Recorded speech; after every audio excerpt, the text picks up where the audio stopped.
Daytona International Speedway is just that, Daytona. That's all you have to say, but the World Center of Racing speaks for itself day after day on iRacing and in real life. We're here this evening for race number 6, the third of 3 at Daytona International Speedway and the World Center of Racing for the SARG Superspeedway Series.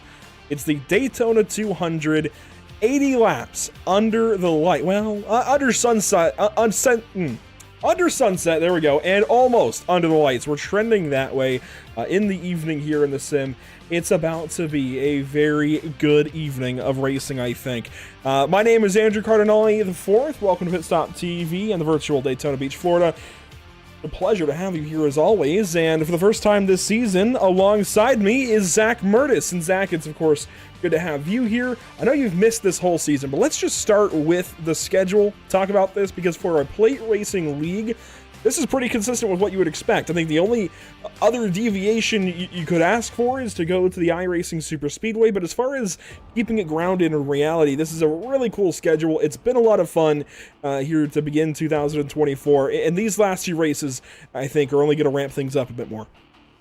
Absolutely, and I haven't been totally absent. I've been following along with a few of the races, been watching these guys, seeing how they turn these laps, and, you know, I'm really interested in how a super speedway series actually runs. I've only ever seen this utilized a few times, and seeing how they alternate between Daytona and Talladega like this, even utilizing the legacy Daytona that we have on the sim, it's just a really interesting concept, and it's really fun to see. And I wish a few leagues would do more stuff like this. It's really, really fun. It's going to be a whole lot of fun this evening. 80 laps the distance. Now, we are a bit lighter on cars, which is kind of an intriguing point to bring up, especially when we transition. Well, let's check out the track map for a moment. Or, I guess track map is points today. That's okay. It's Daytona. We don't really need the track map anyway. So points then. Nick Olson up top by 2. Lucas Graham up top by 4. And realistically, that is your battle. We have each of those drivers here this evening. Brandon Houff, they're in second. He's here. You know what? Actually, hang on. We're having a whole day. That is updated points. I was going to say, Brandon Houff should be the points leader. Lucas Graham in second. I guess the wrong graphic got loaded. That's okay. Nick Olson with 2 wins has dropped down to the 3rd spot. And this kind of deviation has really put the 24 car behind the 8 ball. However, he won here to get the season started. So Zach, if there's any kind of consolation for a plate racing league, coming back to a place where you open the season with a win has got to feel pretty good. Absolutely. And, you know, I've raced with a few of these guys. I've raced with Robbie and I've raced with Nick. I know exactly how competitive they are when it comes to these plate races, and, you know, how it really needs to be done to be able to win here. And like you said, Andrew, even after you loaded the wrong graphic, the points battle is pretty simple. It's between the top 3. And, you know, like you said, with the light car count, I don't really see much that could interfere with any 3 of those drivers losing too much points, even if they have a bad night tonight. So really, it's just get to the finish line and collect some points tonight. That it is, and for the most part, we are really just talking about your top 3 for the points championship. I think Ben McDonald, John Bower, if they were to go back-to-back, they might be able to stretch it and get up to these guys leading the points, but realistically, it's your top 3. We'll talk about them throughout the course of the evening. So points out of the way. We can talk about qualifying. Cars on track, that's a good thing. Let's take a look at weather conditions briefly. 65 degrees in the air and on track, partly cloudy skies. I believe we might actually stay in this late afternoon state. I believe we're actually in static weather, which is kind of interesting now with the iRacing.com Tempest weather system. But times on the left side of your screen now. Robbie Lyon's going to go 3rd quick. Nick Olson 4th quick on his cooldown now. And the remaining 4 drivers may not run laps at all. Kyle Dagger, Brett Baldeck, Jacob McMillan, and Kyle Manger may just line up in the remaining 4 positions. And this is a little bit anticlimactic, I'll admit. That doesn't mean anything for the race, though. While these guys are a little, I guess, quieter here in qualifying, the race is still going to be very much 3 wide. And it is going to be a little bit different from what we've seen this season. I still think it's going to be a good race. Daytona trucks, that's always a good combination. Yeah, if you saw the NASCAR Craftsman Truck Series race just, last month, I think somebody got airborne. So seeing trucks at Daytona is always an interesting sight to see. And, you know, with these guys having, I think we have about a 13, 14 car count. It's all going to be very, very close, you know, and you can't really afford to lose a draft because you're not going to have much of a drafting partner, but it's still all up in the air. It's anybody's race tonight. That it is. And as we wait for the qualifying session to wrap up, a big thank you to our partners, SunWest Construction and Lucky Motorsports Solutions, being part of this season. Of course, SunWest Constructions, boy, look at that sunset to go right with it. The partner, realistically, the big partner of the SARG Superspeedway Series, presented, of course, by SunWest Construction. Good to have them on board. It's been a pleasure all season, and very much looking forward to hopefully working with them down the road in the future, should the opportunity present itself. A big shout out to our partners as well at Page, but at the channel. But Zach, it's all about to get going for these guys. The sun has set decently. I think, again, we're probably going to stay in that late afternoon setting, and yeah, it's going to stay exactly like that, but that's okay. The sun is going to be glaring in these guys' eyes at a turn 4, and we're going to find a way, I think, to take all 13 trucks and put them within 3 rows at one point. And that would, yes, require them to be 4 wide. I think they're going to manage it. If not 3 rows, then 4. I mean, they've just been racing that way this season. Talladega has been absolutely phenomenal. We go there next week. Daytona Legacy last week was fantastic, and honestly, I think that was the perfect racetrack for these guys. A lot of clean racing. Gary Sexton went to victory lane. A lot of great battles throughout. But this smooth Daytona, I think, will still be a lot of fun. Present these guys with a lot of opportunities. Just like it's presented one and only Lucas Cram with another pole position. He will lead us to the green this evening in car number 44. Gary Sexton, last week's winner, will start from second. Starting third, it's Robbie Lyons. Nick Olson will roll off from the 4th spot. And to complete the top half of the field, realistically, Zach, it's going to be Brandon Half and Sean Howell in row 3. Absolutely, and rolling through about only 7 more cars. Stephen Gale and Ben McDonald, you're going to take 7th and 8th starting position tonight. And then just rounding out your top 10, Gavin Jones, Kyle Manger, and then only just about 4 cars left for us tonight. We've got Jacob McMillan and Brett Baldeck in the 11th and 12th starting spot. And then row 7 on the night, Kyle Dagger, your last car for tonight's event here at Daytona, Andrew. And I think all cars have finally made their way to the pit lane. We can start rolling off to take this green flag. I think cars are about to roll. I think one more just loaded in. We might still be waiting on Gavin Jones. While these guys wait to grid, let's take a look at our Whiplash SimCams race details. An 80-lap race with a 40-lap stage. The fuel window checks at about 19 to 22 laps with the, I believe, about 62% fuel load thereabouts. Pretty close, actually, to what we see in the Icon Cup Series on Sundays.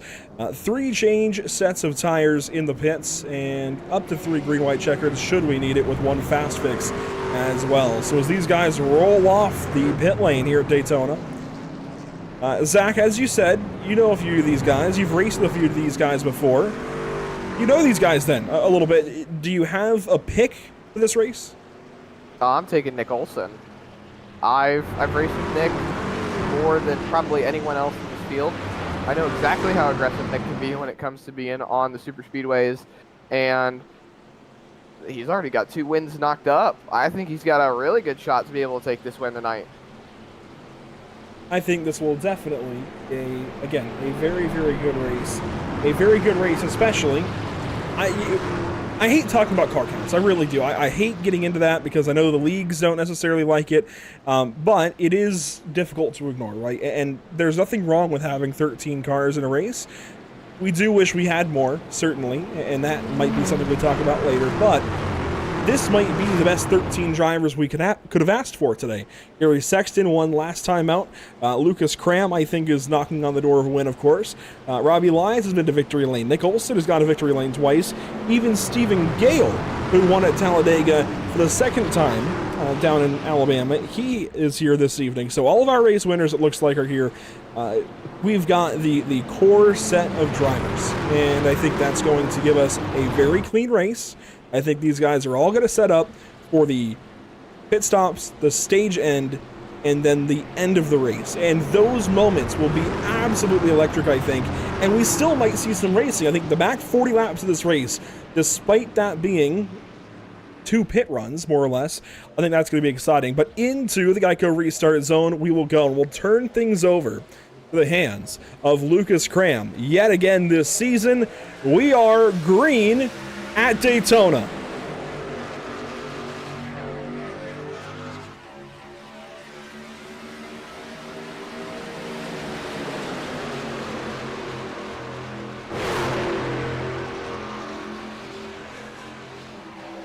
Up through the gears and up to speed as we spill these trucks onto the Daytona super stretch out of turn number 2.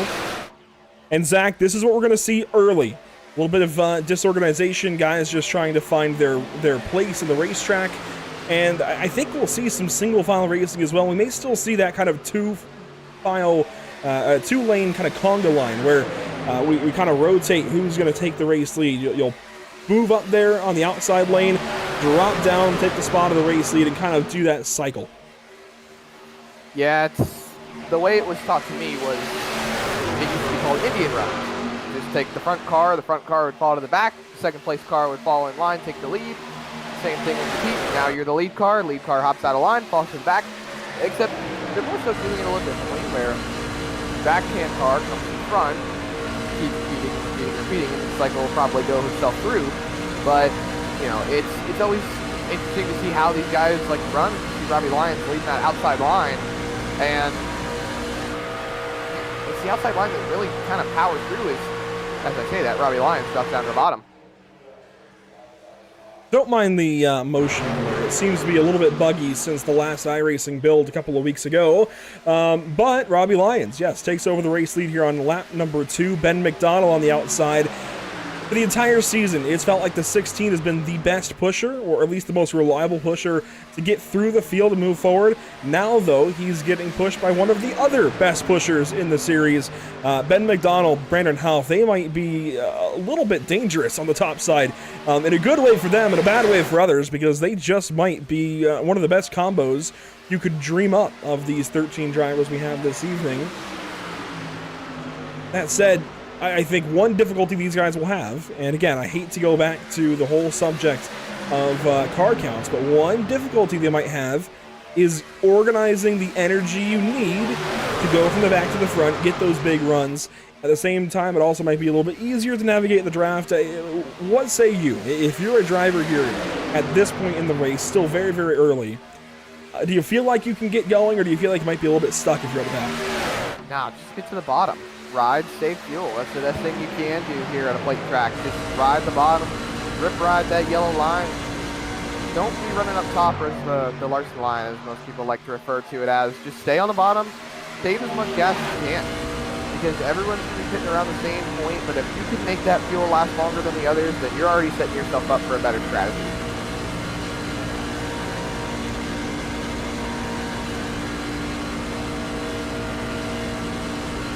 On board with Nick Olson, and he's doing exactly what you're talking about. So clearly you guys are in tune a little bit. He's sitting back right now, just kind of riding around. And if we go back to the subject of fuel, what we've seen this season is these guys will race right to about the halfway mark in the first stage. They might go a little bit further, depending on the track and the situation. But of course, these guys burn a little bit of fuel that pace lap, and they're burning fuel in this run, but they also can try to save, like I think we'll see some of these guys do at the back of the pack. So they can run without that kind of 21 lap complete distance thereabouts as our leaders. They think they're getting a little bit out of shape. But they can hit that mark and then just go ahead and have the green flag pit cycle. They get a little bit spread out. They race the end of the stage. And I know this would be a knock on wood moment, but I don't think we're going to see too many cautions to keep these guys bunched up after that pit stop. I think that's going to be the great separator, and you're going to have to be absolutely perfect on pit road. So while we might see slightly less action on the racetrack, I think we have to look a lot more closely this evening at pit lane in particular. These drivers getting down from 180, 190 miles per hour to 55. I think that is going to be the most race deciding part of this race. I think it's going to have to come down to pit entry, pit exit, and whatever you can do in the pit box to take as little time as possible to get it packed full of fuel again and go back out for the rest of the run in stage 2. Yeah, but see, there's another thing. Like you were saying, take the least amount of time as possible on pit road. Fuel saving comes into that as well. You could decide, well, maybe I'll just short pit instead of running it longer. You know, like you said, take it right about to the halfway point of the stage, pit then, take less time to fill the car up, or fill the truck up, and then get it right back out there. Maybe save yourself a couple of tenths, but we all know that even just a tenth, 2 tenths of a second is big on the racetrack, and you know, it just falls into staying in line, not really ripping around, and you can run 50 to 75% throttle as everyone is punching the hole in the air for you. Well, up front, we're seeing these guys kind of move around a little bit, still learn a little bit about each other, I think, and how they're going to race tonight in particular. Lucas Graham, Robbie Lyons, they stay together up front. Stephen Gale right behind. Outside, though, Ben McDonald's going to go back, and I think he's going to try to save some fuel. That puts Kyle Manger now in position to lead the top line. Never mind. Robbie Lyons going to move up in truck number 2. And he is a past winner this season. There aren't many guys who can say that. In fact, 4 total. That said, they are all in this race. Gary Sexton, Robbie Lyons, Stephen Gale, and Nick Olson are your race winners through 5 races. Nick Olson, the only one with a chance at the championship. I think any of these other guys, you're going to see maybe a little more aggression just to go get a win. They know they're not really in contention for the championship. Just send it. I don't know if a full send is the best idea at a Superspeedway. Well, not on lap 8. Not on lap 8. I think lap 80 we'll see that, and we have seen that, as this is Gary Sexton on board pushing Lucas Graham up front. And if there's anybody who has sent it the most, it might actually be that 44 truck leading the top lane now. Losing the lead that lap, but moving up to the top side, and I think we'll have a little more power these next couple of laps if he stays up there. He's going to bring Sexton, he's going to bring Health, even Baldick back there. But Lucas has been, I think, the most aggressive driver as a whole. And it might have gotten him in a little bit of trouble at Daytona Legacy last week. I think it'd be fair to say at least sparked one incident, if not 2, when he got the outside safer barrier to turn 1. That was a big one. But he has absolutely been, I think, the one driver you can rely on the most to make a drastic move, and it's been amazing to watch. It has really been entertaining to see this guy start on pole, drop back throughout the race at different points, but still want to lead it, as much of it as he can. He might move around on a caution, taking a little bit of extra fuel. He's just been all over the place every single race in a good way.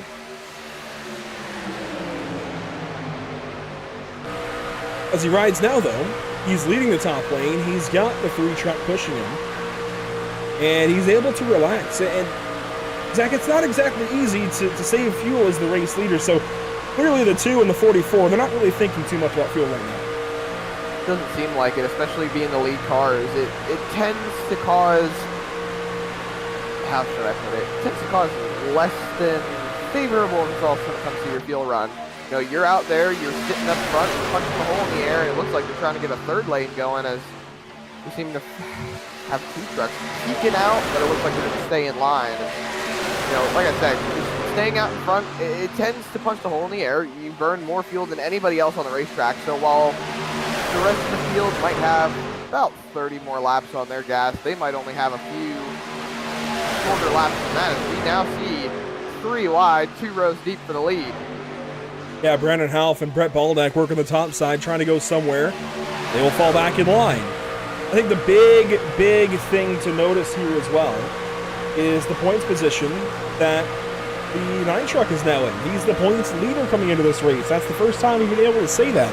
That's the first points lead change we've had this season, I believe. Lucas might have had it after the first race despite Nick's win, but otherwise it has been all Nick Olson until last week at the Legacy version of Daytona, which now puts this driver in the catbird seat. Position number 1 in the points. He's been fantastic, has had a lot of consistent finishes, And he's going 3 wide. That's a little bit risky, honestly, especially when you've got the driver who is second in points right in front of him in the 44 truck. Maybe Nick Olson has the better strategy as well. Now Brandon Houff going to fall back. See Brett Baldeck there just going on through, taking that spot away. Maybe they're thinking they can swap around, try to see if they can find a different way to get through. But it looks like the 44 has fallen to the bottom line. Now 3 cars up on the top, so everybody else is single file. Gary Sexton leading the top, Baldeck and Houff now in line. Kyle Manger tagging onto the back end of this bottom side, and there we go. 1 truck goes up top. Kyle Manger in the 5. He moves up, and well, Baldeck looked up for a moment. It looked like he might have gotten a bad push there. He got really shaky on the straightaway when he moved up top there, but it seems like everything's working out now. You can see they're 3 wide in the middle of the pack now, as everyone seems like they're just trying to find a way to fall in line now. And I don't think everyone's too favorable running the top side now. It just seems like they don't have as much momentum, and the bottom seems to be hooked up a lot more. And of course, track temps are low. I don't think we're going to see too crazy of tire wear this evening. Not that we have all season, but that I think will help these guys have mobility all race long. And every time we have a super speedway race like this, I always talk about the idea that you actually do want to take some tires. You actually do want to take a little bit of care of your tires. As we get a look at iRacing's new motion board, it's a little tough for us to work with, but I always talk about wanting to have good tires. As the top 3 on the bottom get a little bit squirrely there. Sexton now going to pull up on the 44. Lucas will block, and that's the stuff I'm talking about from Lucas Cram. He has definitely been aggressive this season. Makes the block there to stay in front of the 3. At the same time, Gary looks up, realizes it's lap 15, doesn't need to do anything crazy yet, as our leaders now will get in line on the bottom of the racetrack. But tires do matter. I know a lot of guys, they might even run an entire 80-lap race on one set of tires, and you can do that. You can still finish good, and you can't even win the race like that. But personally, and I don't know about you, Zach, I like to have some new tires at the end. I like to be able to move around the racetrack and know that I'm not going to randomly get free or randomly get tight, lose the rear or the nose, because I've got 80-lap old tires or something. I like to have those new tires if possible, because it gives me more confidence to make those moves. It gives me more confidence that I can make those moves without crashing, or that somebody can make that move on me and I can adjust without crashing. So it's not going to be a huge factor this evening. I think drivers might still err. You might see 1 or 2 err on getting tires late. For the most part, though, I think we'll see a lot of fuel only, especially in these stages. Yeah, and you see here, it looks like Lucas Cram has been able to take the lead away. Sexton pushed him all the way up in front of Robbie Lyons, and it now looks like everyone's starting to think, well, maybe the top is starting to come in as we see Alpha, our points leader, and our second place in points, both side by side, leading their respective lines. And it's to your point on the tires. I will also say they tend to help a little bit on the restarts, being able to have a little extra grip, not faltering or spinning the tires, and you do not want to spin your tires at a place like Daytona. That is asking for trouble. As, speaking of trouble, it's like Robbie Lyons and Brett Baldeck now up on the top line. They are trying to bring the fight back. Brandon Houff leading that train. I say it's train, it's 3 trucks, as the majority of this field has gotten in line on the bottom. That's actually a pretty impressive train of cars. I mean, they're all just lined up down there waiting for this round of pit stops. And we could even see these guys all do it on one lap. I mean, you see larger groups make the same pit stop on the same lap in the NASCAR Cup, Xfinity, and Truck Series. We could see these guys all pit at once if they so choose, as Alf will now take over down low. And of course, it's still early in the stage. We have the first green flag pit cycle to go through. But if you're talking about stage points, Zach, only 3 drivers will not get them here in each of the stages. Well, I guess stage 1 is only just the 1. Those points are going to be very, very important for the 9 and the 44 and the 24. And the only driver of those 3 who cannot extend or take the lead through the stage is going to be Nick Olson, who's in a pretty precarious spot right now, running in ninth. And I feel like of the top three, he maybe has prioritized the stages the least. And he might need to change that this evening and again next week at Talladega. Then again, he could be biding his time. You know, we've still got over half the stage left. And sitting as it runs right now, if I do the math correctly, Nick Olson would be, what, about 18, 19 points back at the conclusion of the stage? Which, yes, keep in mind it is a lot, but at this rate, with how these drivers are running, everyone's going to seem to fall back. As you see Brett Baldeck going backwards, and there's Nick Olson. He's made the move to go up to the middle line, and it looks like a few other drivers might be going with him. Once again, want to give a nod to Brett Baldeck recently accepting a position over at Dirt Vision and World Racing Group with, I believe, the American Sprint Car Series through the Southeast and maybe Midwest. I'm not entirely sure. I need to get myself a little more updated on that series in particular, but regardless, one of our own here in sim racing, and of course he's got experience outside of sim racing, but proving again that you can go from sim to reality, and you can go make a name for yourself in the real world, and no matter what facet of the racing industry you want to go to, you can definitely make some headway. And he's not the only one. Even Lucas Cram has moved down from the Northeast and gone racing in late models recently, and it's very much worth a mention. As here we go, most of the field is going to pit right at the end of lap 20, perfectly at halfway.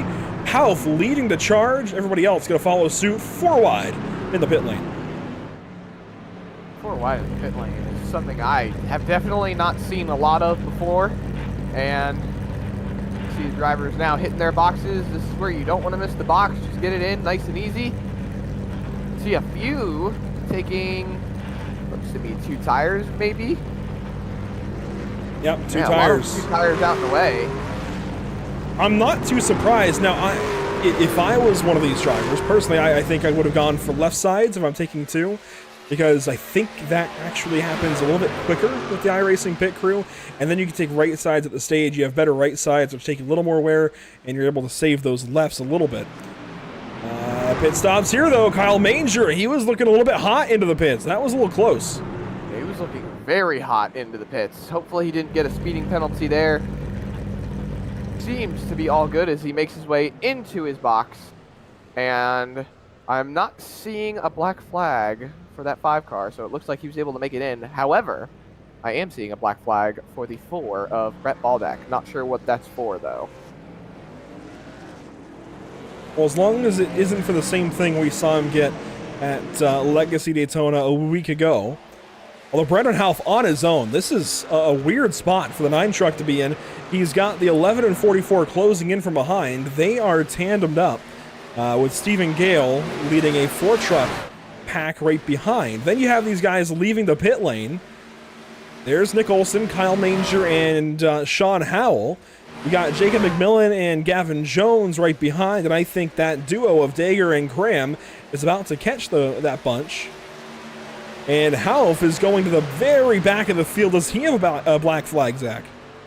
Half does not have a black flag, I can tell you that for certain. However, one thing that is worth noting, you said it yourself, Andrew, he was way, way too far out in front, and it created, well, a not-so-great situation for him as he falls back a little bit. You see Brett Baldeck leaving pit road. He's not going to lose a lap. He might, but even then, he'll still be in the free pass position. And come to think of it, Andrew, what was that thing that you said about Nick Olson not prioritizing stage points? I wonder where he's at now.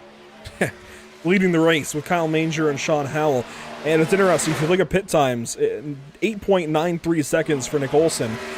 For Kyle Dager, who's leading this second bunch, and they will close up. We are going to see the pack rejoin 9.62 seconds. So clearly there was a difference, and even Nick Olson versus Kyle Manger in this group, a difference of most of a second. Pretty interesting how Olson got in and out quicker. Again, I go back to the fact that he was riding back there saving fuel. Now we're going to see him race a bit more. He's put himself in decent track position. Really good track position. He just led a couple of laps as Dager takes it over with help from Lucas Cram, and that lap was the fastest of any so far in the race. That was purple out of the 11 truck. Yeah, and if I'm Half right now, I would have to be a little bit concerned as he's sitting just outside of the pack, only about half a second off of the next car in front of him. And he might be able to regain the draft here. I think he will, but he's the only one of the top 3 that's now sitting outside of stage points, which is very brutal because with Nick Olson leading this race, that only puts him 2 points away from your points leader, Lucas Cram. He's sitting about 8 points there, and well, that's still quite a few stage points. 12 trucks in the lead pack. The only driver not with us up here is Brett Baldock, who grabbed himself a pit penalty of some sort. I'm tempted to go and interview these guys during the race, during green flag, but I don't know how many would be receptive to that. Well, there is one driver who isn't exactly in the midst of anything right now that we could pull in and talk to, but we love you, Brett. Nothing, no shade here. You're doing great, man. Keep on trucking. He also might be a little upset if he has a pit penalty that might frustrate him. At the same time, as long as these guys, never mind! I was just gonna say, as long as they mind their P's and Q's, he might be okay, but a crash. Lap 25, McMillan and Sexton gonna take the biggest hits. And so our race leader from a week ago, of course, he's got a fast fix in the bank. The truck doesn't even look that bad, but he is one of the first to take damage. Yeah, it doesn't look bad at all for the 3 truck. Let's go back, though, and see what happened to these guys. McMillan going to get turned around. Stephen Gale pushing that 21 truck. And this will probably account for most of our crashes for sure this season. The overwhelming majority. There was a checkup. Somebody got in the left rear and spun the truck that they were behind around. Yeah, it looked like Stephen Gale just took a peek inside. It looks like the hole opened, and then it closed just about as quick as it opened. Well, watch Dager, Cram, and McMillan. Dager gets free a little bit right there, and the 44 of Cram was checking up for it, even though he was pushing that truck. They had a moment and checked up, and that created the accordion effect. Let's see if we can get a better view. It's from the tower with all the motion blur, unfortunately. But if you can kind of bear with us, bear through it. The 11 checks up for whatever reason. The 44 then has to kind of check up. Gale moved down to side draft the 12, and it was all just coinciding. Then he actually popped back up. If they don't check up, McMillan's not in that spot to slow down into the nose of the 52. At the same time, of course, Steven could have not been in the middle. It's just a rough spot to be in. Everything coincided all at the right time. Also, great driving out of Gale and Lyons on the apron to not make that bigger. Yeah, shades of Kyle Busch right there, being able to hang on to that car and, the truck. I keep calling the truck cars. Oh, I do it a million times. Trucks. But we ride on board here with Robbie Lyons, who was on the bottom when this all transpired. See out of the right side of your screen, there's the 52 dropping down. There's the check. And then look at that. Just holds the wheel. He didn't even have to move the wheel. That was, wow. I think the truck caught grip when it hit the apron. The lateral P's or the lateral force, whatever you want to call it, just kept the truck moving and didn't even get him loose. On board here with Stephen Gale, there's the contact, and then right down into the door of the 2 truck. You see him make a significant bit of contact there, but Talladega winner. In fact, those were the 2 Talladega winners so far this season. They get together, and they will keep on going. Nick Olson, though, will keep the race lead. Kyle Manger, Lucas Cram, Robbie Lyons, your top 4. And the top 3 stay out. Lyons on back. They've all pitted. Ben McDonald out of the truck for a moment. Jacob McMillan in the pit lane. See, now this is an interesting call because I think McMillan actually towed to the pit lane as we see. No, he's on the lead lap still.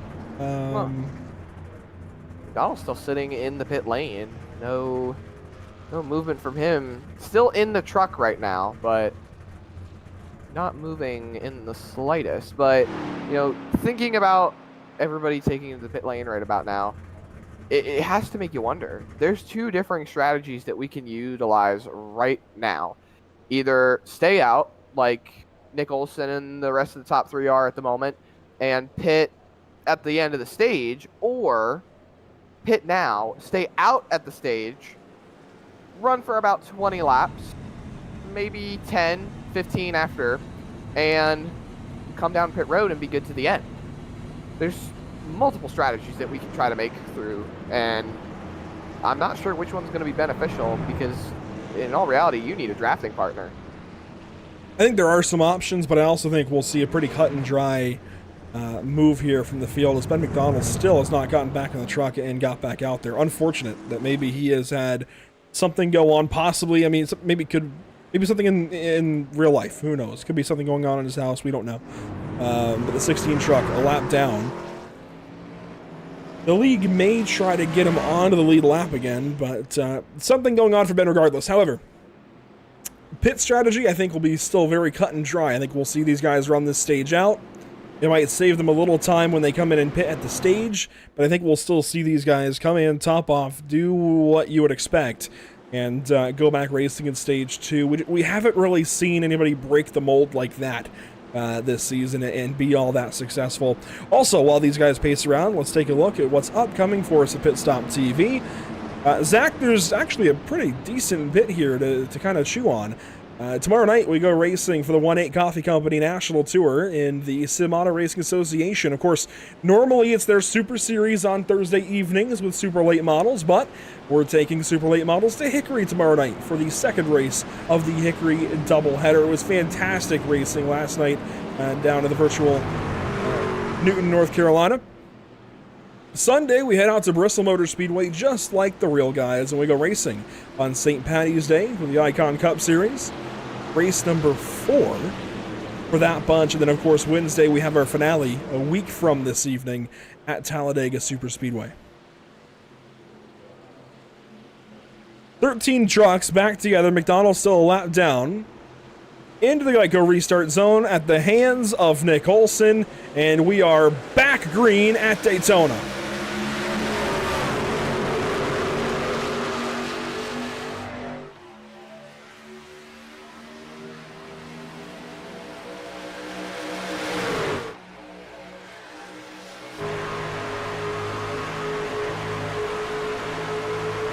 First couple of moments, back green with 12 laps to go. Sean Howell, a big run on the top 3 that all stayed out under that caution. He's going to go up. No, he's going to fake the 44, and Lucas Cram might be headed back a little bit as Hauf is moving all around in that 9 truck.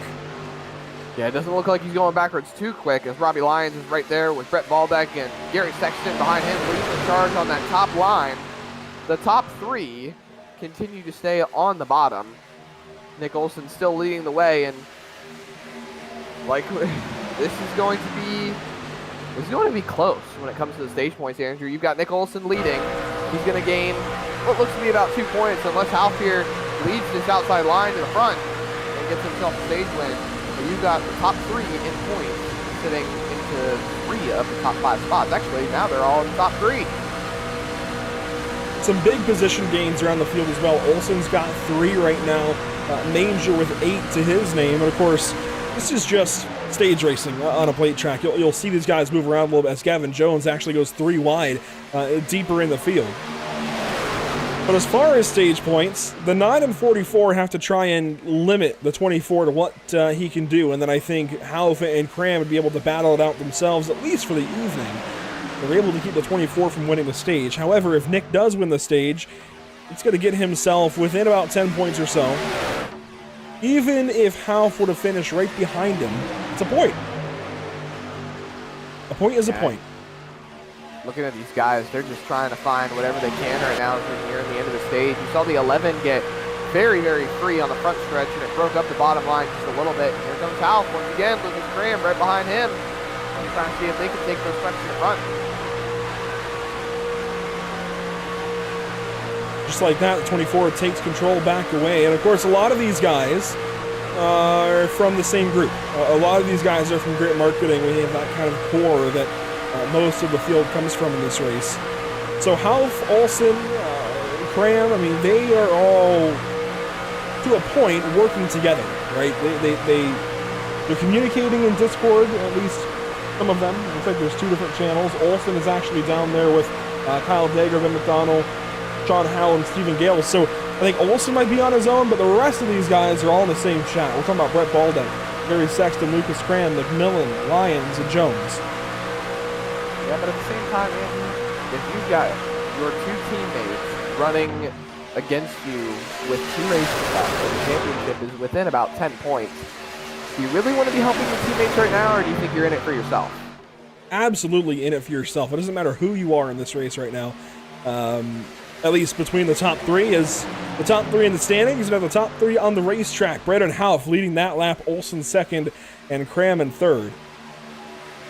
Nick doesn't necessarily have to win this stage, but it sure would help. It would help a ton. It would help keep these trucks in pretty close contention, as they are really breaking up 3 wide. It looks like Lucas Cram has ditched Brandon Houff. And look at that, Kyle Manger to the top, 3 wide, 3 rows deep. And suddenly, Nick Olsen could easily go from first to third, then even fifth, depending on the way these runs end up materializing. Houff, meanwhile, goes from the race lead last time through to potentially being sixth at any point in time. With the structure of this pack, I told you we'd get him 3 wide. We have him 3 wide with 7 laps to go in stage 1.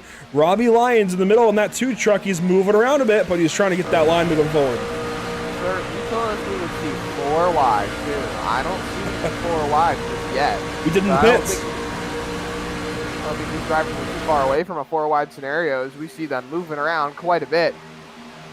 We saw it in the pit lane, so I'll rest my case there. As the 5, Manger, got all kinds of moved around by the 9 of Houff, and they had a bit of a moment into turn 3.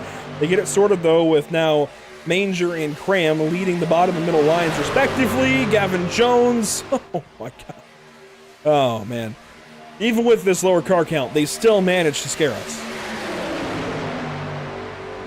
No matter if you've got 5 cars or you've got 40 cars here at Daytona, any 3-wide racing is scary, regardless of what's going on. As we ride on board here with Gavin Jones, he's towards the tail end of this line on the outside. He's got Gary Sexton right behind him. I believe that's McDonald right behind them. He's sitting 1 lap down, should get the free pass here at the end of the stage.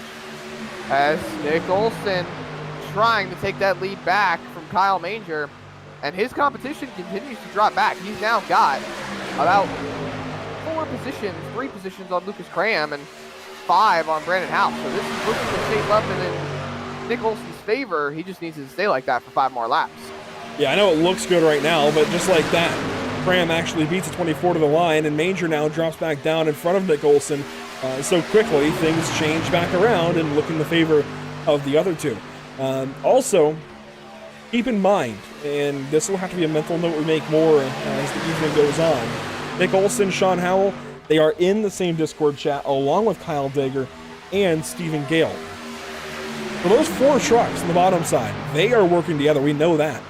They have the same interests in mind, I think, which might be to keep the 24 truck as far forward as they can during the rest, at least, of this stage. They might get a little more selfish later on, but considering how good, how strongly this 38 has been pushing the 24, I would watch for that the rest of this race. Yeah, it seems to be the field is kind of divided in half here. You've got the 11, the 16, the 24, the 38, the 52. They're all in the same channel, working with their communication, and then you've got the 12, the 2, the 21, the 3, the 4, and the 44. They're all in the same channel with communications, and they're just, it seems like they're all just kind of in their own group, being able to figure out who's doing what, who's going where. And out of all of the championship 3, only Brandon Houff and Nick Olsen are the ones communicating directly with each other. Lucas Cram is working with whoever he can, and I think the only person up there that's able to work with him at the moment would be Robbie Lyons. And Robbie Lyons is sitting, well, quite a few spots back on the top line. You know, we've seen a lot of that from Lucas this season, just working with whoever is actually willing to, because he does get aggressive. He does make big blocks, and he takes big runs, and I think that deters a few drivers, but he still has that core of great guys who are willing to work with him and a handful of others. Because you know what? No matter how your allegiances may lie, you're going to have to work with people you may not usually want to work with in order to go to the front, and you might have to work against some guys that you do work with, because Houff just jumped out from behind the 44. Cram's going to fall back now to Gavin Jones, And we don't know how that combo is going to work. Hauff now has just hopped in front of the 44. He moves up and might have the race lead this time at a turn 4. Now Lucas Cram goes back to the top side, makes it 3 wide. They're playing a little game of hokey pokey here. You put your nose out in front and then you fall back in line. Do it all again and you shake it all about as we're 3 by 3 once again for the race lead. Lucas Cram out in front leading that middle line.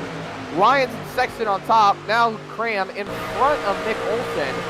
We should get the white flag next time by for the stage. Look at Cram. He hops back up on corner exit. I don't know if that was the greatest move in the world. It stacked them all up. Howe front on the outside. Your top 3 in the championship are all leading a line on their own. Who's going to be able to take it to the line at the end of the stage? The 5 got out of shape. The 2 got out of shape. Manger a little high at a 3. Robbie Lyons adjusted for it. He's able to hang on. It'll be white flag in stage 1. This time by, there's more motion out of the field than we've seen all night long. 1 lap to go in stage 1. Lucas Cram, the leader at the line. Then it's Hauff, then it's Olson. 10 points up for grabs for winning the stage. 9 for second, so on. Back through the top 10. And right now, the only 2 lead lap trucks not on the points are the 4 and the 21. Grabs a nose just by a bumper out in front of Lucas Cram, but they're all coming back. It seems like the outside falls back in the corners, but gets it back going on the straightaway. Olsen now a full truck behind contact between Cram and Howe. Now Lucas Cram down to the bottom to block Nick Olsen. Lucas Cram going to lead us out of turn number 4, and that just might set up for the back end of the stage. Where is Olsen going to go? Can he go anywhere? He's going to try to get by the 44. Lucas Cram going to block him to the apron, and I think Olsen's going to win this stage because he had none of that. Or did Kyle Manger get it? No, it's Nick Olsen for the stage by 7 1/1000ths of a second over Kyle Manger, 13 1/1000ths of a second over Lucas Cram. What an incredible stage finish. And that will be points for the 24.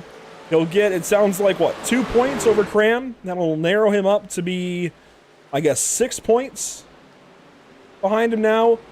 Lucas to come up and I don't know if that's, I don't know if that's true frustration or not. I can't tell. Oh, no. That is definitely some frustration. There's some communication over the in-race chat, and it doesn't seem like Lucas Cram is very happy with Nick Olsen. It seems like the main thing that's going on here is I think he feels that Nick wanted to pass him below the double yellow line, and it resulted in a hook regardless. But, you know, sometimes that just comes with the territory with super speedway racing. Let's go back and watch. That camera angle is not going to help us a whole lot. Let's watch it here. We'll slow things down a little bit. So Olsen going to go down low some more. He's got half his truck down below the yellow right there. I don't know how big of a call that's going to be, and that's a tough one. Very close to the line. That's a really, really tough one. I think my opinion has always been, if you're going to block, you open yourself up to whatever may happen. You open yourself up to whatever repercussion may come your way. We'll slow this down here. Slow it. So half speed. Olsen moves down. He's never really alongside, which I think is what Lucas is going to argue, although he must have been alongside there. That's a really, really tough spot to be in for all parties involved, and this is the finish across the stripe. Wow, that's a couple of frames ahead, I guess, but let's back it up. I don't usually do that, and then we'll play it along. Depending on where the timing line is, it might be. Oh my goodness. It's the better view. Yeah, you can see it right there. Looks like Nick Olsen was able to barely edge out Lucas Cram, and my goodness. That's as close as you can ever ask for. Absolutely. Well, Andrew, truck's on pit road. Everybody in the pit lane. One car goes through. That's Sean Howell. He's doing that so that he can pit at the end of the caution, but he will get the lap led and be a little further forward. Lucas Cram, the front of the bunch. You will lead him off pit lane alongside Stephen Gale. And I think this is where you'll see Nick Olsen. He's a lap down. Why is he a lap down? showing Nick Olson. Okay, still on the lead it's lap. rescored him now. It showed him a lap down for a moment. That was a little bizarre, but he has come back. That was interesting. But let's grab driver 24. Oh boy, this has been an interesting day already. And let's talk. Let's talk to our stage 1 winner, I believe, and Nick Olson. I guess just walk us through that stage finish from your perspective. Yeah, I mean, I could have been a little smarter there. I felt like he blocked me all the way down there, and by the time we both got down to the line, I had a little bit of a nose, but either way, it wasn't enough to get into him. Obviously, I should have just gotten in line and pushed him. But we're all scrapping. It's a small field tonight. This is every point's going to count here in this championship battle. So, you know, I made a poor choice there, though. Points aren't worth doing something like that, especially this early in the race. So, I know he's going to remember that, and I'll probably pay the consequences for it later. But not the way I want to be racing out there. It certainly was a moment, we'll say, on the racetrack, but you have to fight and claw for every point you can get. You come into this race 12 points back of the lead. That's, I believe, check my notes, 8 points back of Lucas coming into this. I mean, you've got to do everything you can. That stage was important, obviously, so how do you try to make up for that, I guess, since he still finished? If that stage result stays official with you winning, you're only getting 2 points over Lucas. How do you try and maximize that gap later in this race? Well, and that's exactly the point. I mean, the 2 points are not worth, you know, making a mistake like that. I wouldn't do anything like that intentionally or anything like that. But I know that, like you're saying, I mean, it's going to come down to every last point. This being the last drop week, so we'll see how the standings shake out after tonight. But I mean, 10 points, it's obviously great, but not at the cost of getting into my teammate. That's the last thing I want to be doing out there. Well, Nick, it's good to talk to you as always. Thanks, guys. Yeah, good to talk to you. Best of luck, I suppose. You're going to need a little bit, I think, just because, you know what? I'll go ahead and ask you about it. I was debating. You're down there with maybe some non-grit guys, and a bunch of grit guys are in their own Discord channel. Is there a dynamic there of you trying to go maybe a little bit lone wolf? I mean, we're all racing for ourselves out here. I mean, yeah, we're in different channels and we're talking and all that, but we don't, unless we're pitting, I feel like we're not really calculating moves as far as runs and what to do together. I feel like I've definitely got friends out there, don't get me wrong, but I've definitely got some people that aren't going to be as friendly. So you just got to take it lap by lap and see who's around, and especially with this small of a field, you're going to find a friend quicker than you're not. But you know, you just got to see how it plays out, you know. Do you feel better about this race right now than race 1 when you went to victory lane, or is it just a complete crapshoot? It's a good question. I feel like every race is its own lottery. If you go in thinking I need this, and this from this race, I find that I don't race as well in that scenario. I just kind of go out there and run the Dale Jr. strat and try and lead every lap. That first cycle, we ran the pit strategy, stayed out an extra lap because I knew it was going to cycle us out front, and it kept us out there. But if you're not taking plate racing lap by lap, moment by moment, then you know, it'll all change in an instant. Well, Zach, we know Nick can talk under green because the single file restart threw me off.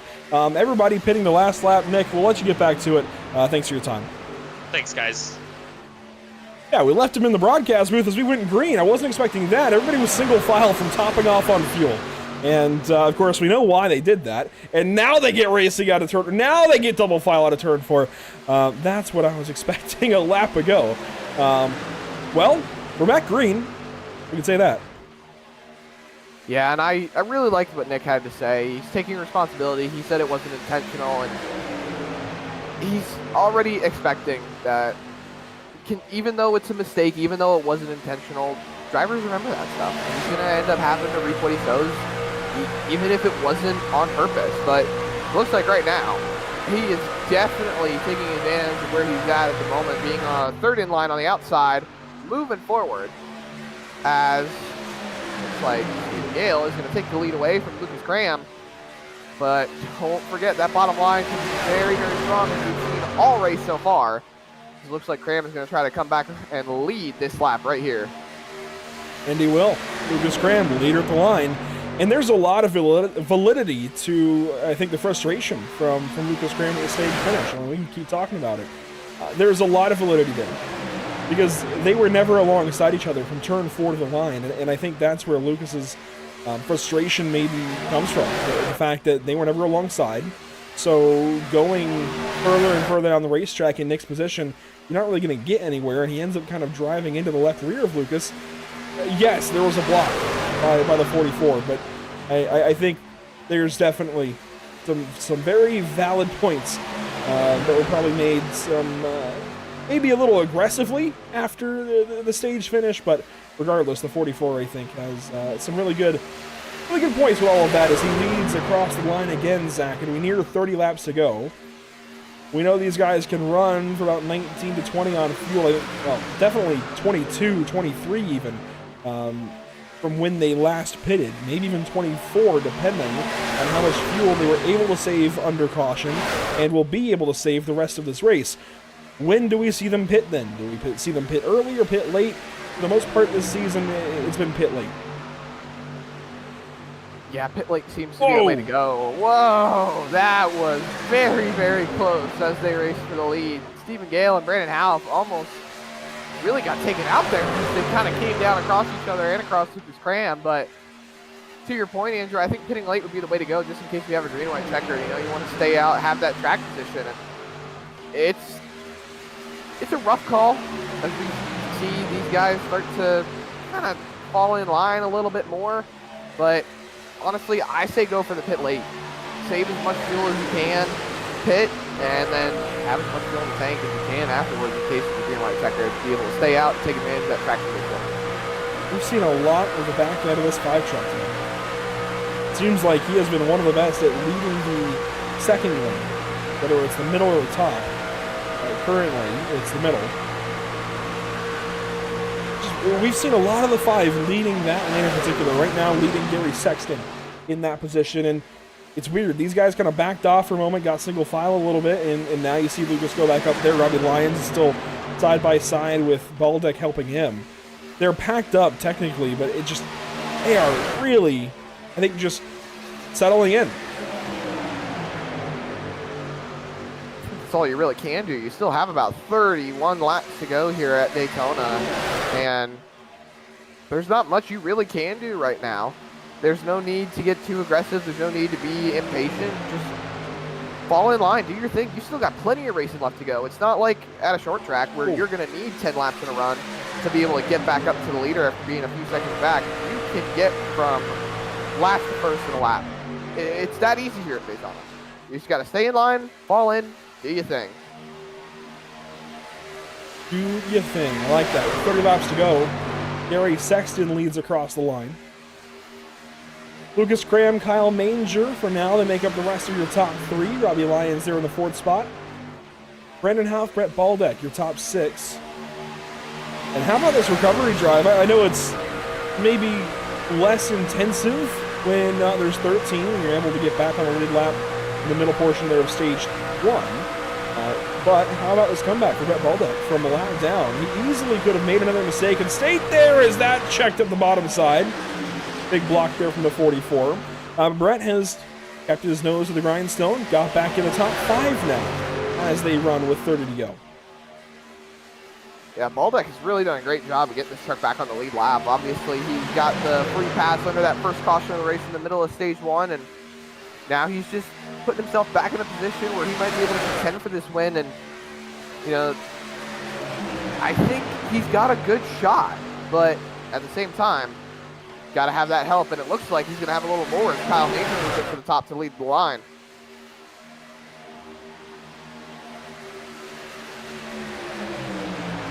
Two cautions so far for 6 laps. How about that lead change number? Is Kyle Manger going to make it another lead change with Robbie Lyons pushing? And Robbie might even make it another lead change. Now, to be fair, this only tracks lead changes at the lap, at the completion of the lap. But with that in mind, Zach, that might make it a little more impressive. 22 lead changes at the line as Manger has it there by a couple thousandths. Does that make it? Yep, there we go, 23. So 23 now out of 52 laps complete. That's a pretty solid number for a league like this. I mean, with 13 trucks, they're showing they can still go out there and have an exciting Daytona race, mix it up, and have a lot of parity.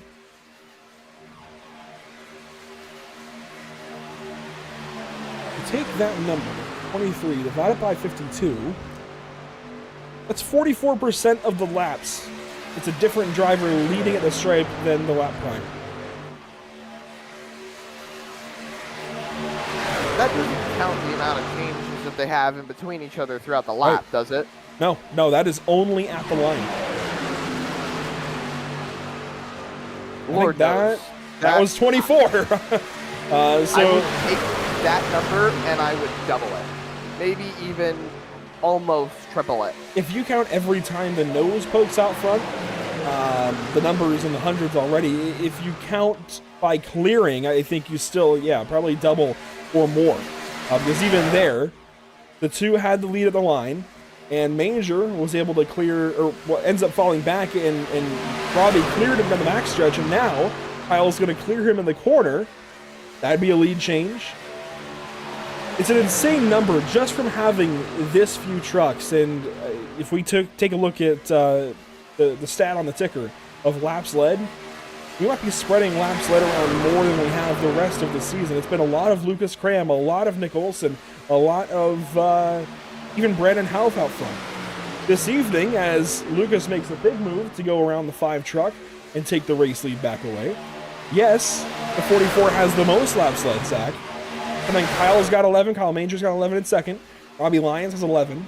Gary Sexton has a lap led as Lucas drops down low. Brendan Houff has 5. Ben McDonald has 1. Nick Olson's got 11. You have 3 different drivers in this field with 11 laps led, only 54 complete. Yeah, and it looks like Lucas Cram is putting his truck right back where he's used to having it, up there at the front. Robbie Lyons seems to be very content with running that outside line. It's just been those 3 trucks up there, Lyons, Sexton, and Jones, just kind of running. And as I say that, Jones drops to the bottom. Now it's only Baldeck and Lyons as they are just trying to see if they can make it work. It looks like the bottom is way too hooked up. You see the 12 truck being able to get by both of them, and now it's just trying to find a way in, slot in line, and hopefully don't lose too much ground. At the same time, this is maybe some learning opportunity. As you see a tandem break away. It's Lucas Cram and Kyle Manger. Robbie Lyons, Brett Baldeck, a tandem up top. How much work can they do as a tandem if they have to? You don't necessarily have the opportunity of getting 3, 4, 5 guys in a line. So if you can do work as a tandem, you just might be able to find a winning combo. Now, at the same time, I think we know pretty confidently we'll still see 2 wide racing, maybe 3 at the end of the race. I mean, we'll still see some pack racing, but is it a half a pack maybe after green flag pit stops? We don't know. You never know. These trucks can fan out pretty far between each other, really. As you see, Sexton's now jumped up to the top. He's trying to make that top line work. And it looks like, he's going to take the lead right here. I don't know if he's going to clear, but he will definitely take the race lead away with Lyons and Baldeck right behind him. He took the 2 and the 4 to the outside lane, very outside lane. What that's going to enable them to do is get a larger run off the corner, and you might see the 3 take the race lead back away here across the stripe. No dice. Gary Sexton will not lead that lap, but he was awfully close, and if they were to get one more truck up there, I think you'd have a proper line, and you might see them go even further forward. At the same time, this again, a little bit of learning. Can 3 trucks work on the top side? 3 can work, but I think 10 trucks on the bottom is going to be a little bit stronger. A little bit of space being given now on the bottom side as he lines up anticipating a pit stop. We've run 14 laps now since these drivers last pitted. 15 in some cases. So we still have at least 7 laps before we see these guys pit, I think, or before they have to. There's a lot of open time, Andrew, a lot of space for these guys to put these trucks in. Well, they should be roughly inside their fuel window within the next 2-3 laps. Yeah, I think even this lap, you're technically within the fuel window if you wanted to come in this early. I obviously would not recommend that because of the point that I was actually about to make. If we see these guys run to lap 65, imagine how much insurance that could be if we get green-white checkers. I don't think green-white checkers are all that likely in this particular race with this car count, but it's always a possibility when you go to Daytona or Talladega or even Atlanta. It's always a possibility, and as Nick Olson moves forward finally, back into the top 10 and moving around, trying to go maybe back to the front here before pit stops, do you go for that extra fuel and maybe weigh the truck down a little bit, take a little bit longer in the box, or do you try to fuel as little as possible? Just get enough back in to run to the end. Really just kind of depends on how the race itself is going.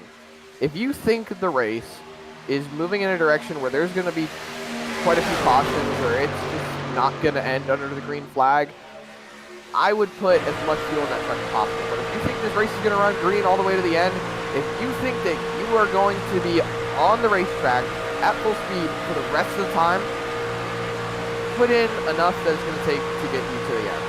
Don't waste time on pit road. Just get in, get the fuel, and get out.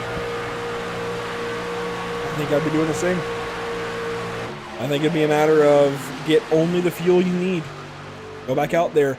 Maybe give yourself a lap of insurance to ensure you can get back in the pit lane in case of a green-white checkered. At that point, your bed is kind of made. May as well lie in it.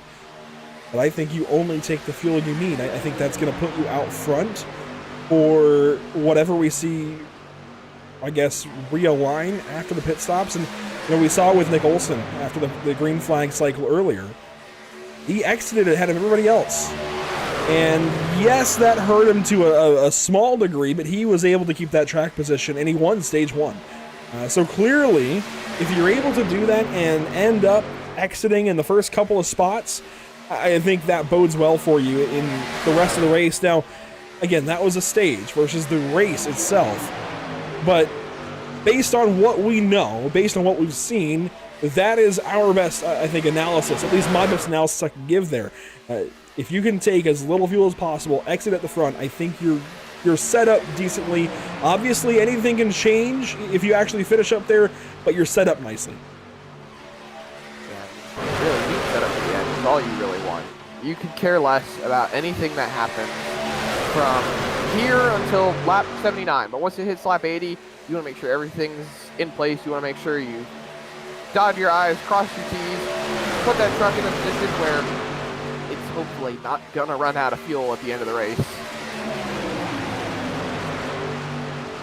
2 trucks up top, 11 down low.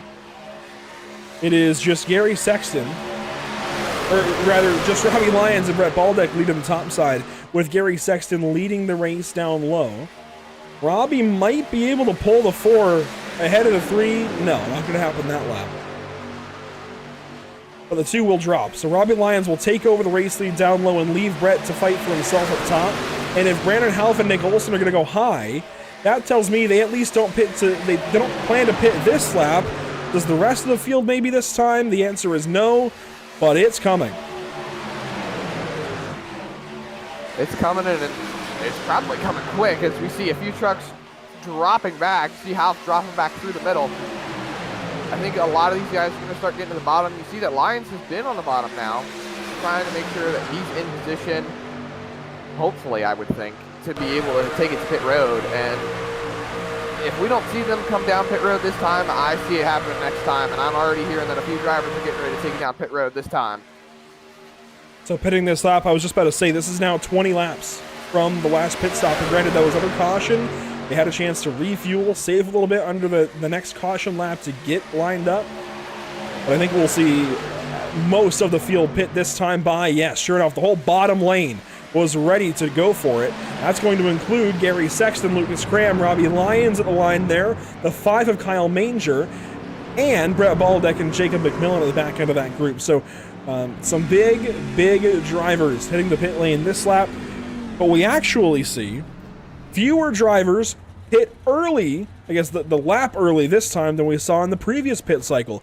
We actually see more drivers stay out this time than we saw earlier in the race. It's a 7-6 split right down the middle for a 13-car race. And I'm wondering how it's going to shake up. We saw the second group was the one that pitted later and was able to come out on top compared to the first group. And there we see everyone hitting pit road, cutting as much as possible. Except and for Gavin Jones. Brandon Half locking up, trying to make pit speed. Did he? Looking like it, not seeing anything on the ticker for a black flag from any of the drivers. So it looks like everyone, surprisingly, has made it to pit speed. However, smoking the tires on a pit stop, if you're only taking fuel, that's going to be tricky. Nick Olson, nobody on the jacks here into this cycle. Everybody fuel only. The 24 will be able to pull away, and he's going to actually exit behind the 9 and alongside of the 16. So put Olson now third in that lane. That's going to be a challenge for him just because we're going to have those guys catching up now as well, led by Kyle Manger in the 5. If they made good time in their cycle as the 5 leads the 4 and the 44, they might be able to pass. Whoa, hang on. Look at how much time they have. They have quite a bit of time. That's a big difference. And you still got Gavin Jones. And you know what it is? Racetrack. Cram, Lyons, and Sexton all took 2. Oh. Well, that's an interesting strategy move. As looks like Gavin Jones has finally hit the pit lane, but he's going to be all by himself. I don't know how well it's going to work out for him, considering everyone's got a drafting partner. And there he is coming out of pit road. Yeah, only, but there's the field. They're going to clear him before he even gets to the backstretch. he might be able to tag on to the back end of the second line, but even that I think is a bit unlikely. Here comes Gary Sexton, Jacob McMillan, those guys in the back end of the field. And sure enough, Gavin Jones is going to be left. He might be able... No, he's done. Thought for a second there, but doesn't look like it. This is interesting. Brandon Half, Ben McDonald, Nick Olson, and Sean Howell. And if there's one truck that Nick doesn't want to see in the top 4, it's that 9 truck, leading laps. Because he can deal with Lucas Cram a little more effectively, I think. They're closer in the standings. But Brandon Half, the points leader, leading this race late, he only gave up a couple of points in stage 1. If he's able to finish up here like this, oh man, it's going to be a punishing result for the 44. Yeah, it's really going to hurt him in the points. It's going to bring Nick Olson back into the fight, as he shouldn't really lose too many points now on Brandon Half, considering he got more stage points to the 9, but Lucas Cram, I mean, by 4 what to do if he wants to get up there. It was a 4-point difference at most, I think. Half didn't finish any lower than like 5th, right? I mean, he was in the middle of that group. So Olson... P6 at the stage. P6. Okay. So, I guess 6-point difference. So we cut the lead in half. 6 points back out of Half. And Cram was likely 2 back after that, right? Or was he, I guess, 1 back? So unofficially, I believe after the stage, and this is negating any bonuses, Brandon Half still led by 1, and it was 6 from the 9 back to the 24. Now as they run, Half would take the lead back away by a nice little margin, and Nick Olson is going to, if they finish where they are, I think would be right about even with Lucas Cram, and lose a couple of markers to the 9 truck. And that's very unofficial. That's really going to bring him in for what is going to be a tight race next week. But you can see these drivers are starting to close up to each other. The gap between the first and the second group, it's within a second now. Yeah, this is the important number. The delta between Manger and Howell, he is catching the 38 a ton. Oh, does he go man. high or does he stay in line? He's going high, Andrew. They're going to be too wide. Olson moves up. McDonald moves up. There's a big move out of the 5. Kyle Manger to the top of the racetrack. They're coming at 10 laps to go here, Andrew. It's crunch time. It's time to go. Put yourself in a position where you think you're going to be in a good spot for the end of this race, and look at Baldeck. took a look, didn't go. Oh! Almost got tipped there by the 16 of McDonald. We almost had 4 wide there with 11 laps to go, now 10 as we drive to the stripe here. Cram lets the Ford get back in line, so 12 trucks, actually 11 in this group. McMillan has lost the draft.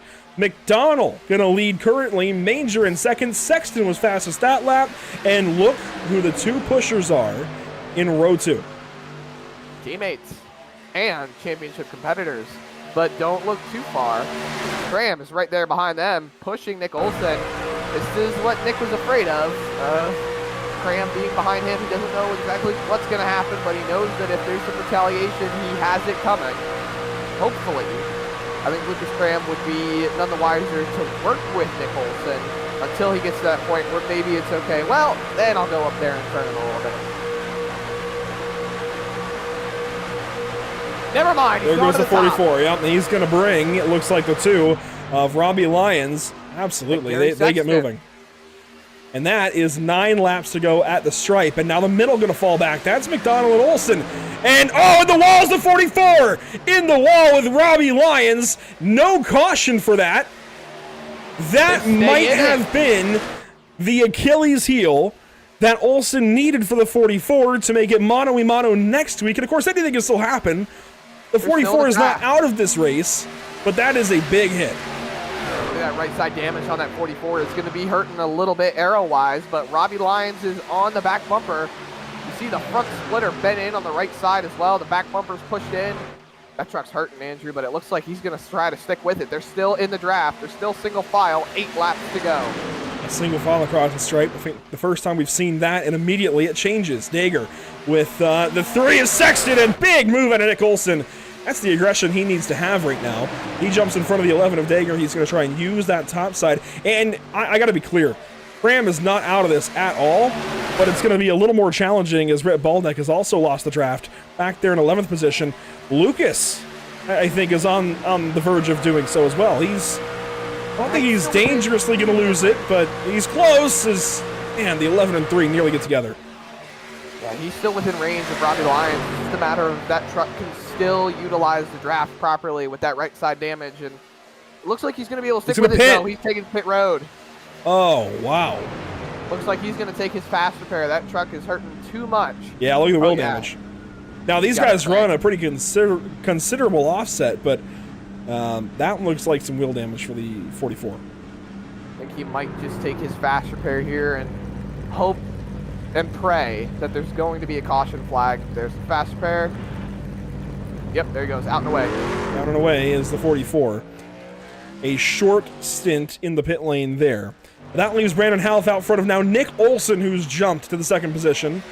Kyle Manger in the 3rd spot. Don't look too far, though. That 3, Gary Sexton, he won here a week ago on the bumpy version of Daytona, the Legacy Scan. And, oh, he's going to get turned by Robbie Lyons. He locks it down. That might avoid a yellow. And it will. There it is. I was going to say, it avoided it for a moment. I think that was an admin caution. Lucas Cram's lucky break.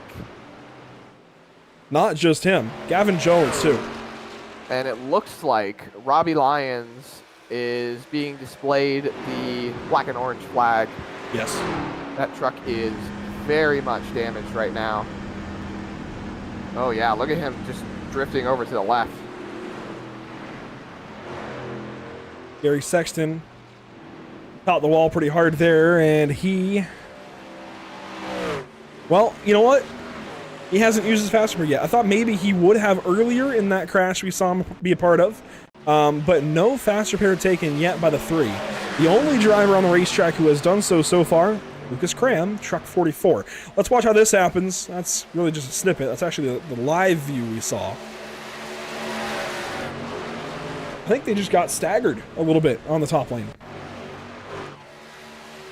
We'll slow it down here once the exit turn 4. Watch the 3. Olsen's going to jump up high.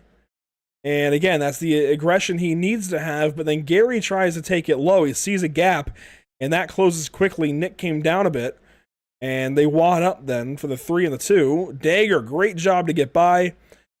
I think the 3 has a bit of reason to be frustrated there. At the same time, when you consider the deficit that Nick Olson is at, that's how he's got to race at Daytona at the moment.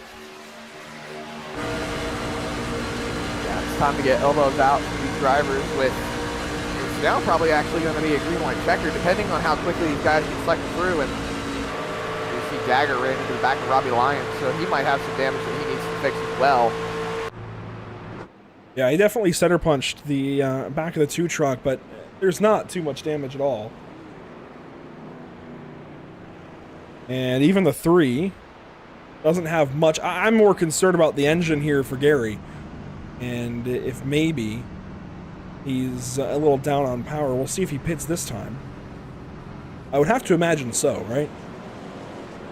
You would think. And there he goes down pit road. Gavin Jones right in front of him.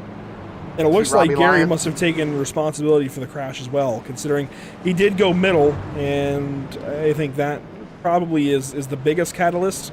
But interesting that he claimed it there. Robbie Lyons comes in, and I think we'll see fast repairs for each of those 2 trucks. We will.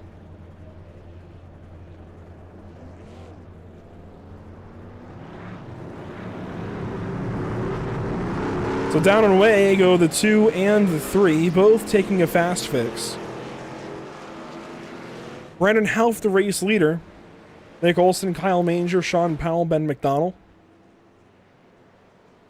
I want to quickly revisit the season schedule as we're under caution, maybe for the final time this evening and the final time before going to our finale race next week. But Daytona, Talladega, Atlanta to get us started right all back-to-back. Then we had Talladega again in February.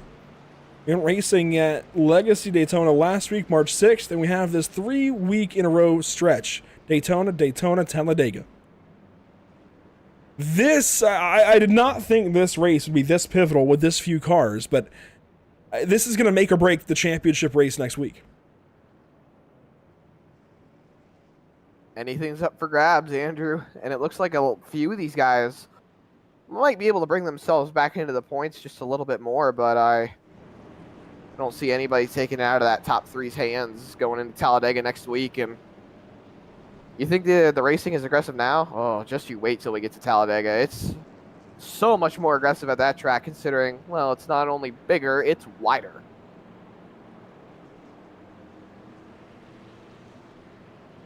Well, I think we are going to go at least to a natural green-white checkered, as I believe we'll get the 1 to green signal this time by for Brandon Half and Company. That will put it 3 to go across the stripe, and we should get the green with 2 to go. We saw an identical situation actually last night at Hickory Motor Speedway for the Sarah 1-8 Coffee Company National Tour. A very, very similar circumstance, and I think these guys might finish the race the same way, where it goes official.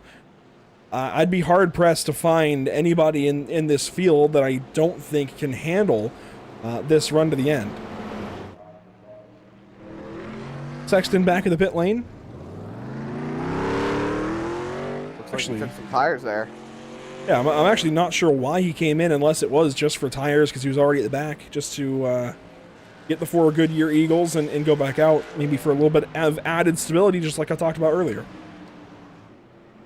Yeah, the stability is definitely needed when it comes to the restarts. I think it's crucial, especially for getting that speed on acceleration and having that grip to do so. But this is shaping up to be one heck of a finisher. You've got the points leader starting first. You've got 3rd in the championship starting 2nd. And then the 2nd place in the championship, I believe, is 3rd in line or 4th in line on the bottom. It's going to be an interesting restart for sure.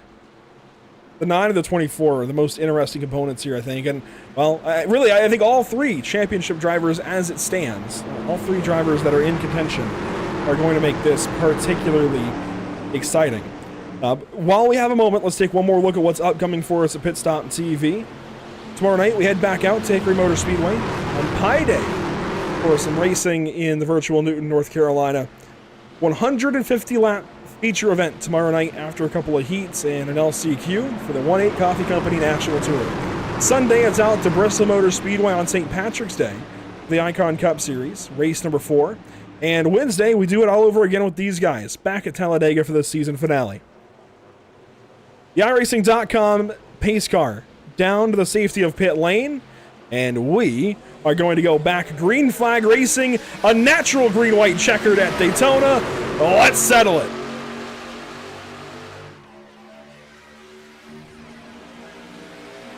Up through the gears to turn number 1.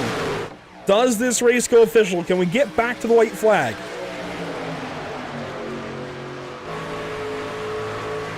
Brendan Hauff, the race leader, as they exit turn 2 and spill back on to the Daytona Superstretch. Nick Olson, a big push from guess who? The 38 of Sean Powell, getting that 24 out into maybe what could be a winning position, Zach, if they play their cards right. Yeah, it looks like Brandon Hauff is still trying to make that bottom line work, and Nick Olson has nowhere to go but forward on the top line. As they come off of turn 4, Andrew, there's only one more go around for them to have a shot. That might be a missed opportunity from Hauff to block the 24, but white flag is out at Daytona, brought to you by Whiplash Simcams. Moving around behind, a lot of energy right in the middle of the pack, but Sean Howell married to the back bumper of the 24. Can he stay there? Can he elevate that 24 up to the race lead? We'll find out. Another opportunity for Hauff maybe to block that 24 truck down the backstretch. Everybody just holding in line. He seems very committed to that bottom line. I don't know how well it's going to work out for him, as Nick Olson now has a run on the top line, trying to find a way to make it work, trying to find a way to make it stick. They bobble, they sway, but it looks like Brandon Hauff might be able to bring it home here off of turn number 4, Andrew. A drag race to the finish. Brandon Hauff ahead. Nick Olson trying to get it at the stripe. Nick Olson, 3-time winner, 2 times at Daytona. What a finish. I should have put money on that race. Wow. 11 1,000ths of a second separating Nick Olson and Brandon Hauff. Wow. There's some crashing in the background. But the important one there is Nick Olson across the stripe with the race win. That is big. That puts Brandon Hauff into the point back as far as race results. And look at where the 44 finished, Zach. 7th position. We'll go through the race results in its entirety here in a moment. But that is pretty important where Lucas Cram just finished. He's going to drop to 3rd in the standings. Olson might be, I think, about 4 back? 5 back? My math has 5, if I'm not mistaken. And expectedly so. Nick Olson going to do some excited burnouts down in the grass. Well, just the one slide, I suppose, and he's done. We can take a look back at that finish, the race results, all of it here. Let's first talk about where these drivers are finishing. Zach, here's your top 10.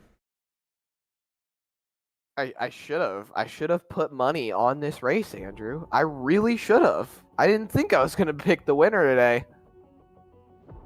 I never imagined at several points in this race that the 24 would still win it. But that is now, you know what? The only 2 races we had on this version of Daytona, the 24 goes to victory lane. Just like the Daytona 500. How about that? It seems to be 24 and 24, to be perfectly honest. Oh, man. Yeah, that is a big win for Nick Olson. It's minor inroads over Brandon Hauff as far as the race result, the finishing points. But so long as that stage stands for the 24, he won the stage, he wins the race. I don't know what more you can ask for from him, and that was a fantastic run to the finish. Sean Howell, I can't wait to talk to him because he is absolutely responsible for that 24 trucks win. Kyle Manger, Stephen Gale, the rest of the top 5. Lucas Cram down there in 7th is a big deal because he's going to lose a handful of points to the guys that he could not lose points to. The back end of the field here, Brett Baldeck, unfortunately, after talking to him for a couple of weeks straight, will finish 13th here at Daytona, which is last. I do want to get one look back at the finish quickly. If, let's see,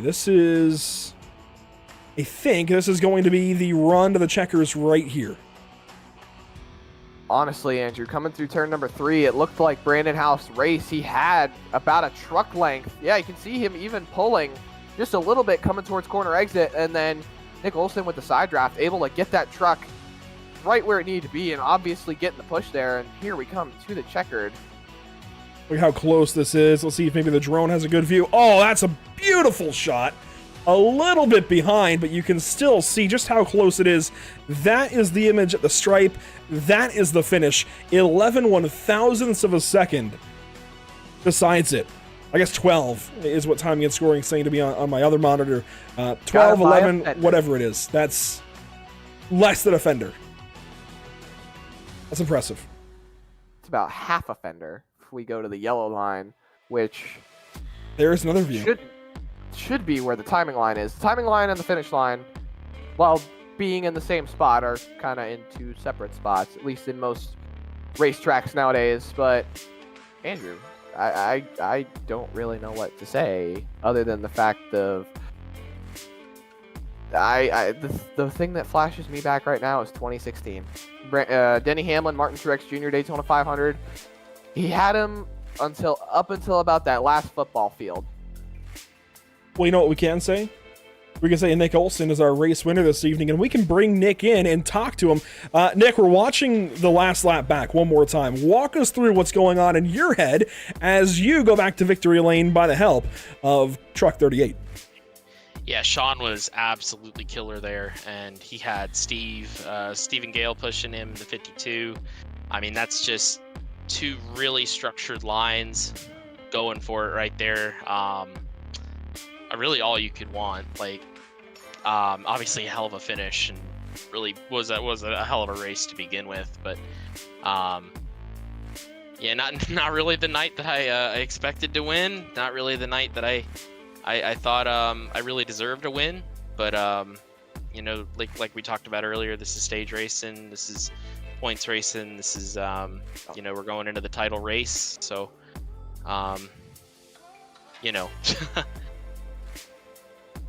Well, 2 for 2 on the repaved Daytona. You take the stage win this evening. You take the race win. That's some pretty impressive stuff, no matter how you want to look at it, no matter the circumstances. And it's not necessarily going to fix your point situation. It's not going to put you suddenly in contention, or I guess in the points lead, but you stayed in contention. You've clawed back a little bit, and it's a little more even footing, at least between you and Brandon, even if the 44 of Lucas has fallen back a little bit. So yeah, how do you approach this race next week? I mean, 9 and 44 are going to be tough anywhere we go. Really, two incredible super speedway racers. I'm trying to, you know, eliminate what happened earlier, but I can't really. I don't have a ton of pride in how I drove tonight. So, like, we're having a winner's interview, and I'm so grateful. You know, everybody at Grit Motorsports and all that, but it's not the manner in which we want to narrow up that points gap. But to answer your question, next week's race is going to be some of the best racing you'll see. Dog eat dog. Brandon, I know Brandon wasn't real pleased with the way that ended. I think he ran the best race out of all of us. I think he put himself in the best spot. Like I was saying earlier, with plate racing, you've got to put yourself in position and take it lap by lap, and we managed to do that, and that's exactly the approach we're taking into next week. Well, Nick, can't wait to talk to you again next week at Talladega Superspeedway. Congratulations. You don't sweep Daytona in its entirety, but you do sweep Daytona on the new pavement, and that's pretty difficult to do in a plate league like this. So congratulations. It takes grit, but you know, grit again to victory lane. Congratulations once again. Yeah, I appreciate it, guys. Thank you. Nick Olson with the race win this evening. How about second place, Zach?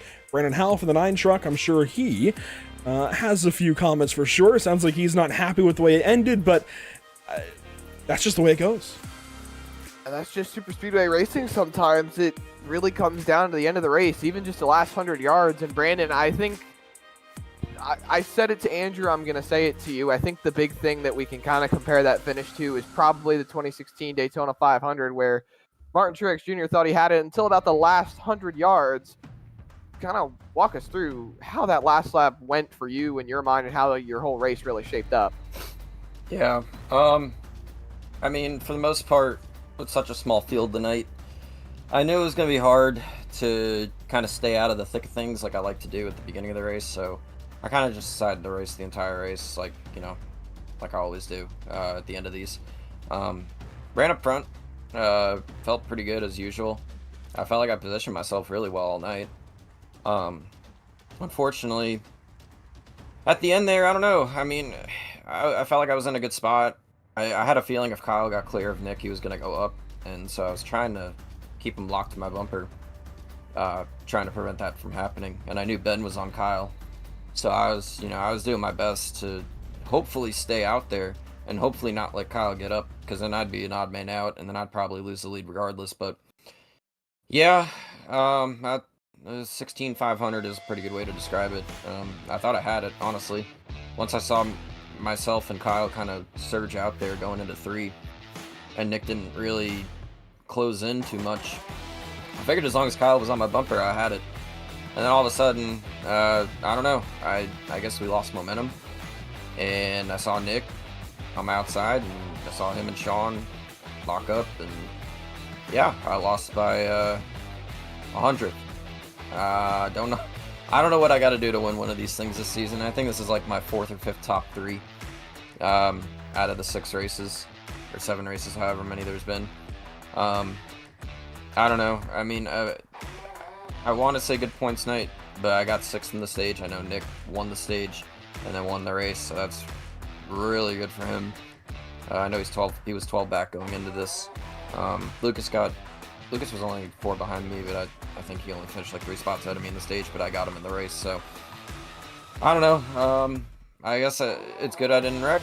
It's good I have a shot going into the final race for the championship.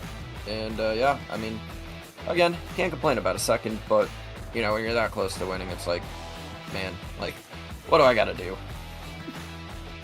Well, you definitely put yourself in a good position to be able to try and take the win tonight, and you know, you're still sitting as the points leader coming out of here. Do you feel confident about your chances going into next week?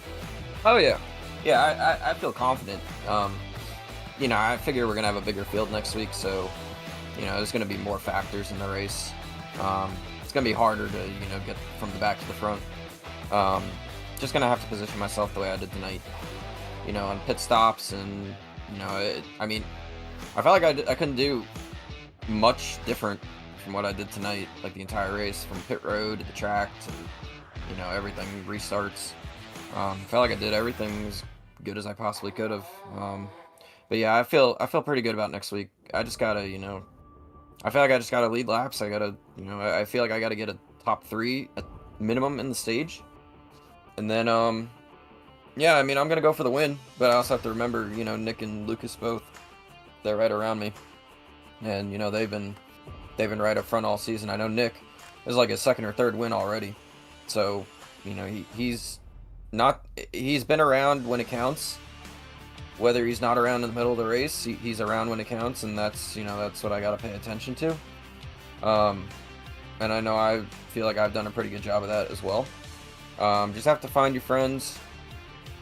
Have to position myself at the end, and yeah, just hope to come out on top. Well, you certainly did a good job tonight, and I think you're in a good spot for next week. Just keep on pushing, man. We look forward to seeing you next week going for that championship. Appreciate it, guys. Thank you. Another solid finish for driver number 9. I think we'll be talking about him a lot next week at Talladega, of course. Not just circumstantial, but I think on the racetrack, he'll be a big factor once again. But this guy, this is, I think, the interview I'm most looking forward to this evening for sure. Sean Howell. We've seen you run through the pit lane a couple of times, and I appreciate the correction back at Dega in whatever week that was. But how about this push? How about being absolutely linked up to the back end of Nick Olson there, from the green to the white to the checkered? Were you ever considering leaving the 24 on that restart? No, not really. I mean, at that point, I mean, maybe if some contact happened somewhere, maybe I could have made a move to the 3 wide, but I would have had to have someone behind me push me to make any type of 3 wide move, and I just don't think we had enough help on the outside to even consider trying to go 3 wide there, because I feel like at best I would get 2nd maybe, but I always felt like I was a good pusher, so I stuck to the push in there, and I got myself 3rd. I got the 24 to the lead there. and that's pretty much what I wanted. I got the best spot I could get. Obviously want to win, but third's not too bad either. And this is finally like a race actually coming together and going the right way for you. It feels like a lot this season you've been around, and then something happens, and whether you get taken out and go to the back, or whether just runs shake out against you and you fall to the back, it seems like the 38 just has not been able to break through. Tonight you finally do. That has to have you in pretty high hopes, at least, and maybe a good mood going into the final race next week. I know it's just plate racing. I know it gets chalked up to luck a lot of the times, but clearly you put yourself in a good spot this evening, which is then something to build off of, no? Oh, yeah, of course. I've had a lot of issues either in pit road, not usually pit entry, but either missing my box on pit road or speeding or short fueling. So usually have an issue on pit road that limits me on points with either the stage end or just having issues on pit road. And today I had perfect pit stops both times, got about 3 to 7 seconds in front of the leaders on both pit stops there. And that helped out a ton because, I mean, you have to have a put-together race to actually get points there. I usually have a way of breaking it down when I want to race or when I want to ride, and usually it's right after pit stops when I want to get up there and get in the mix and keep the truck alive until that point. But I'll obviously put it together tonight and kept the truck clean the whole race and put together a race, like you said. And obviously we're not in any points contention for any lead or anything like that, but obviously we'll try to go for the win next week and hope for the best. Well, it's good to talk to you at the very least, Sean, and definitely hope we're talking to you again next week at Talladega Superspeedway. Good to finally meet the man behind the 33 or 38 truck as well. Congratulations, top 3. It's a big deal, and I think kind of honorary race winner after that push to Nick Olson. Again, good to talk to you, Sean, and hopefully we're talking to you next week. Appreciate the broadcast, guys. Thank you. Absolutely glad to be here. That's Sean Howell from the 3rd position at the checkered flag here, Zach. Really good to talk to all of our top 3, as usual. Really good to talk to Sean Howell. But if we start to think about point standings, once again, here's a look at them coming in. Nick Olson picked up, we decided 6 at the stage. That is 1 more, so 5 points, and that's for getting bonus points for now. And if I go back, I'm going to review the actual point structure just to double check my math. But it's certainly a very, very positive result right now, and it's updated actually. It looks like, yes, this race has been added. It's just been added. And Zach, would you like to guess the margin between our top 2? Don't tell me. I know it. It's 3 points. 1. Oh. Well, never mind. We have a 1-point margin heading to Talladega next week. Brandon Houff. And it looks like a drop has been added as well. So that is what really brings these guys together. That or points just are not fully updated, but it looks like they're there. Regardless, right now it's looking like Brandon Houff will have a 1-point lead over Nick Olson. Lucas Cram will be 4 back. Although maybe this isn't totally official. I'm sure until Lucas Cram sends the message saying it's official, it's probably not official. But I opened the link just to see because I didn't think they would have been added yet. We'll find out. Right now it says 1. I don't know if it's actually going to stay that way. I think there's a decent chance that it doesn't stay that way. But we'll see. I'm trying to navigate actually the last race results. I mean, bonuses are added. Stages. Well, anyways, if you're in the league, you'll find out here shortly. If the link gets posted between now and the end of the broadcast, I might shout it back out. But it's going to be close. That's what we do know. Well, let's talk about that then, Zach. The race next week, 75 laps to settle it all at Talladega. We anticipate a higher car count once again. It's going to be all out for the top 3 where anything can happen. Yeah, it's going to be one heck of a show. and I'm excited to see how it's gonna end. And not to mention, we got Hickory tomorrow for the Sarah Super Late Models, and I was not there on Tuesday, but I heard they put on a really great race, and it's Pi Day too. Yes. You know, I totally forgot that it was Pi Day, and that's gonna be an interesting race. I'm not gonna lie, that's gonna be interesting. And then Sunday, Bristol for the Icon Cup Series.